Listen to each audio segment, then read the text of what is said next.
Good morning. Welcome to POCUS Case of the Week. Today we're going to break down the anatomy and kind of the ultrasound procedural aspect for a fascia iliaca nerve block. Although technically it's not really a nerve block, it's a planar or a compartment block. But actually, let's get into that. So we'll start with the first clip here, which is going to be the general establishing shot you want to get your major players of the anatomy involved. So we'll talk first and kind of help orient you. This is the left side. The marker here is facing medially, which means the non-marker side is going to be lateral. Okay, we're in the middle of the inguinal crease, kind of a little bit inferior of the canal. And this is where you would do most of your invasive procedures. So we'll notice there are two big vessels here. One, the one that's more lateral, is pulsatile, and the one medial is non-pulsatile. So I'll just label here we have your femoral vein and femoral artery,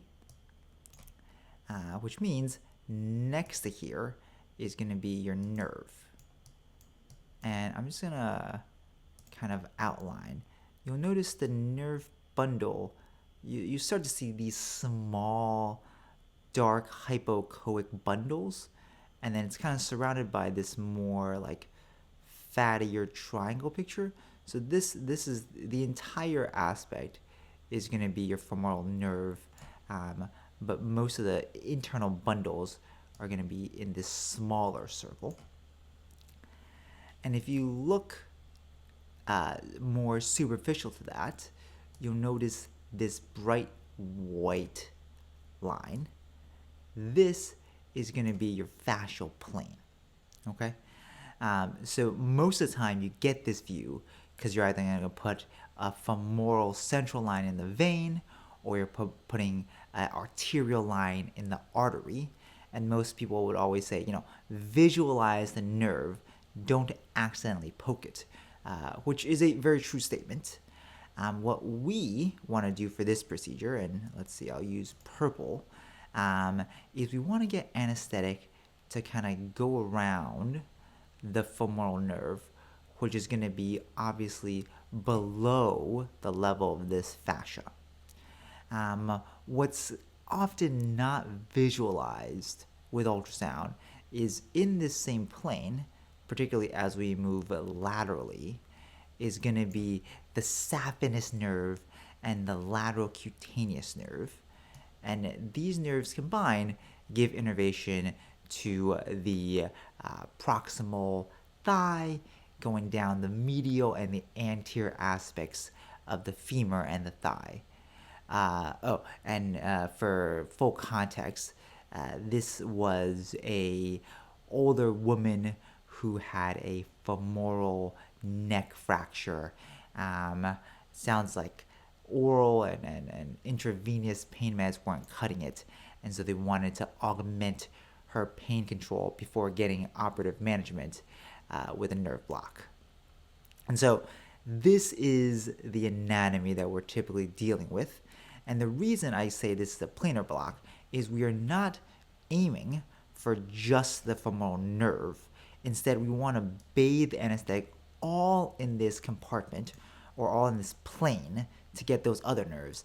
And that's why we consider this technically a planar block. Some people call it a compartment block, as opposed to a nerve block. Unfortunately, most people use these terms interchangeably. All right. So this is kind of the established shot to get the critical anatomical compartments visualized.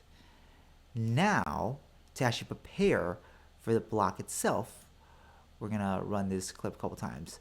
You'll see we're moving laterally. So right side of the screen is patient's left. We're moving more towards the edge or the lateral side of the patient. And you can see this transition as we move to the side, now we get to a place where we still see our artery at the medial tip of the screen, and we're going to follow our fascia here, and towards the medial side you'll notice it looked like one discrete piece of fascia. I'm going to outline it for you, but as we move laterally it kind of opens up almost like a zipper, and it becomes two fascia. And now that I see this, I can almost kind of trace a line back into where they were connected like that. Okay? So now we'll see that one, there is a more superficial fascia layer. This is going to be your fascia lata, FL. And then the one deep to it is going to be your fascial iliaca, which is what the block is named after. And just to give some more context, right, here is the femoral nerve that we talked about before. In here is going to be your iliopsoas muscle, and then here is going to be your sartorius muscle. So the path we typically want to go through is coming lateral to medial, and we're going to go generally about here. And the reason we picked this path is because you'll notice there's not too many dangerous structures in between, right? We got skin, we got fat up here, we're going through two fascial planes, and then we're depositing anesthetic above a muscle and below a fascial plane.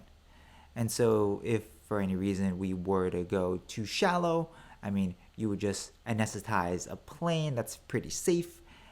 You would anesthetize maybe the sartorius muscle, which is, again, not optimal, but not too dangerous. And then if you went too deep, you would effectively inject into a muscle belly, which, again, not optimal, but not dangerous. On the flip side, and I'm going to use green, if we were to do it here, right, you can imagine if we did it wrong, we would sever a nerve, or if you went too deep, we might hit the artery.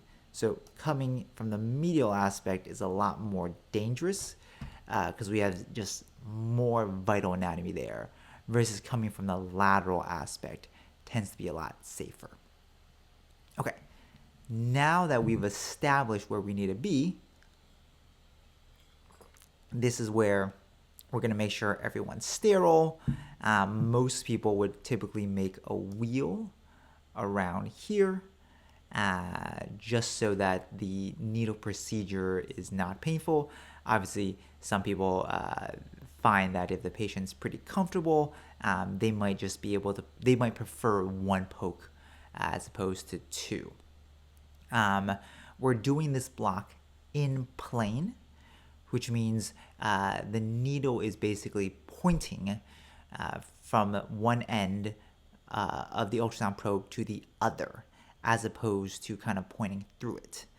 So we should see the needle through the entire approach. All right, so now let's kind of go through it.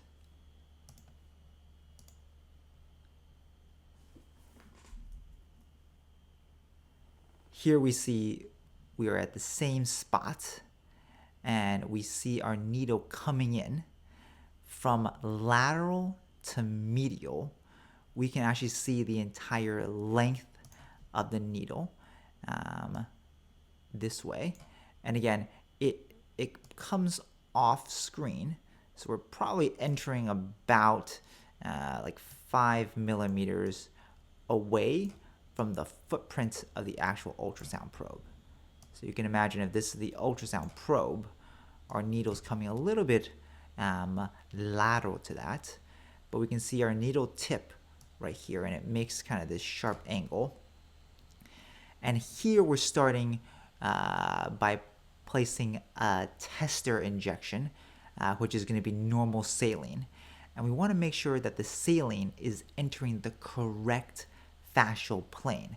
We're not in between the fascia lata and the fascia iliaca, but instead we are clearly below the level of the fascia iliaca. And again, just to highlight in the yellow, that's going to be the fascia iliaca right here. And this black fluid is our testing saline. So we are in the correct space. And again, femoral nerve is here, and somewhere along here is going to be your lateral cutaneous nerve. All right. So now that we are happy we're in the right spot, we're going to be able to change what's connected to our needle.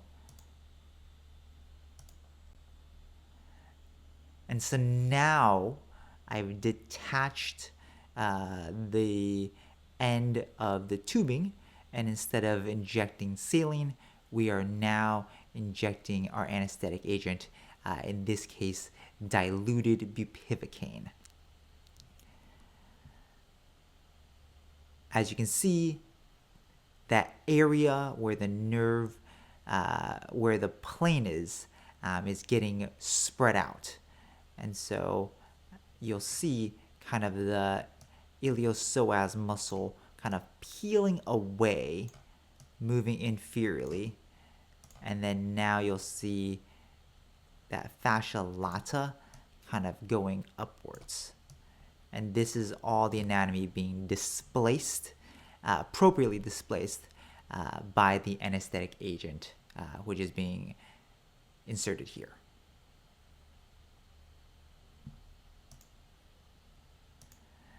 And again, as I'm injecting, I'm watching it with ultrasound. So here I'm putting the last bit, and this is going to be close to about 20 cc's of fluid. And again, this is diluted bupivacaine, appropriate for the patient's weight, because again, we don't want to risk any chance of systemic toxicity. So before, the one thing I'll say is before I even perform the block, I made sure to calculate the correct amount of anesthetic agent based on the patient's weight. So now you can see before, right, the muscle was touching the fascial plane. Now I have this huge gap. This is where the muscle belly is here. And now we kind of see our fascial plane up here. So we've truly separated, people call it kind of unzippering that compartment or that fascial plane. And now you can see clearly that our femoral nerve is being bathed by anesthetic agent, right? Like here's the bundles we were concerned about, and now they're in direct contact with the black anesthetic agent, okay, touching them. And that's what we want, right? We don't want needles, and I'll use green. We don't want our needles to poke inside the fascicles of the nerve. This is a no-no, right? Instead, we just want to bathe all around it. And don't forget, this is three-dimensional. So some of the anesthetic agent is coming kind of this way, you can imagine, off the screen, and some kind of going superiorly away from the plane we're visualizing. And that's also going to spread and help those nerves. All right. So once I've deposited all the anesthetic and, again, dilute pre-measured anesthetic agent I want, now I'm going to gently pull back the needle in the direction that I inserted it from. So you can see I'm doing it under direct ultrasound guidance. It's coming away and off into the lateral end, and instead I have this nice anesthetic agent left. Within a few minutes, our patient felt much better. We did not need to give her any additional parenteral pain control, and our excellent orthopedic and anesthesiology colleagues helped us out. I think she got into the OR the first thing the next morning and did pretty well. So here again is our fascia iliaca block. Key things to notice is that your vein and your artery are all going to be medial. Your nerve is going to be visualized throughout the entire time of the procedure. And the key thing is to identify the fascia iliaca and its friend, the fascia lata, both lateral to the vascular structures, doing this in a safe, controlled manner where you're visualizing the needle. I hope that was helpful. If you have any questions, leave them in the comment below. And thanks for watching.